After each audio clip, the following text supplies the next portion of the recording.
ሰላም እንዴት ናችሁ? የዩቲዩብ ተከታታዮች የሬሜዳል ውጤት አምጥታችሁ ዩኒቨርሲቲዎች የሚጠሩበትን ጊዜ እየተጠባበቃችሁ ያሉ ተማሪዎች አሁንም ዩኒቨርሲቲዎች እየጠሩ ስለሆነ ዛሬ የጠሩትን ዩኒቨርሲቲ የምጠራላችሁ ነው የሚሆነው። ወደ መጀመሪያው እሄዳለሁ። ከዚህም በፊት ግን አንዳንድ ዩኒቨርሲቲዎች ለምሳሌ ደብረ ማርቆስ፣ አርባ ምንጭ፣ ደብረ ብርሃን እንዲሁም ደግሞ ጎንደር ያሉ ዩኒቨርሲቲዎች መቼ ነው የሚጠራው ያላችሁ በትዕግስት እንድጠብቁ። ምክንያቱም መረጃው በሚመጣ ሰዓት እኔ ወዲያው አፕዴት ማድረጋችሁ ስለሆነ በትዕግስት መጠበቅ ስላላችሁ ዛሬ ግን የወጣው የደባርቅ ዩኒቨርሲቲ ነው የተጠራው። ደባርቅ ዩኒቨርሲቲ የደረሳችሁ ተማሪዎች የምዝገባ ጊዜ ነው ህዳር 25 እና 26 2018 ዓ.ም ነው። ስለዚህ ከዚህ ቀን ውጪ መምጣት የለባችሁም። ካለበለዚያ ደግሞ ምናልባት ጊዜ ቀኑን ቢያልፍባችሁ በቅጣት ህዳር 29 ምዝገባ የሚኖር ይሆናል። በህዳር 25 እና 26 መመዝገብ ያልቻላችሁ ተማሪዎች እንደ ድል ቅጣት ተቀጣችሁ ህዳር 29 ትመዘገባላችሁ ማለት ነው።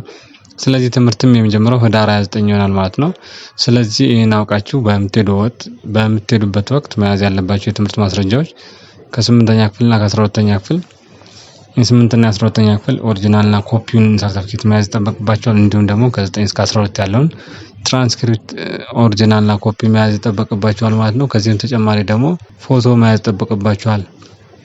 ፎቶ 3 በ4 ብዛት 4 መያዝ ይጠበቅባችኋል። እንዲሁም ደግሞ ቲን ነምበርም መኖር ይጠበቅባችኋል ማለት ነው። ቲን ነምበር ከሌላችሁ በአካባቢዎች ወረዳ በመሄድ ቲን ነምበር ካሁኑ ማውጣት ይጠበቅባችኋል ማለት ነው። ስለዚህ ከዚህ ተጨማሪ ደግሞ ይዛችሁ የምትሄዱት ያው እንደሚታወቀው አንሶራ፣ ብርድ ልብስ፣ ትራስ ልብስ እንዲሁም የምትቀይሩ ልብስ፣ የትምህርት ማስረጃችሁ የሚሆነው ወይም ደግሞ የትምህርት ማቴሪያሎች የምትማሩበትን እስክሪብቶ፣ ደብተር ማለት ነው። እነሱን ይዛችሁ መሄድ ይጠበቅባችሁ። ከዚህ ተጨማሪ ደግሞ አጋዥ መጽሐፎችን ላታገኙ ስለምትችሉ ከዚህ በፊት የተማራችሁበትን ከ9 እስከ 12 ያለውን መጽሐፍቶች ይዛችሁ ብትሄዱ ሞር ትጠቀሙበታላችሁ ማለት ነው።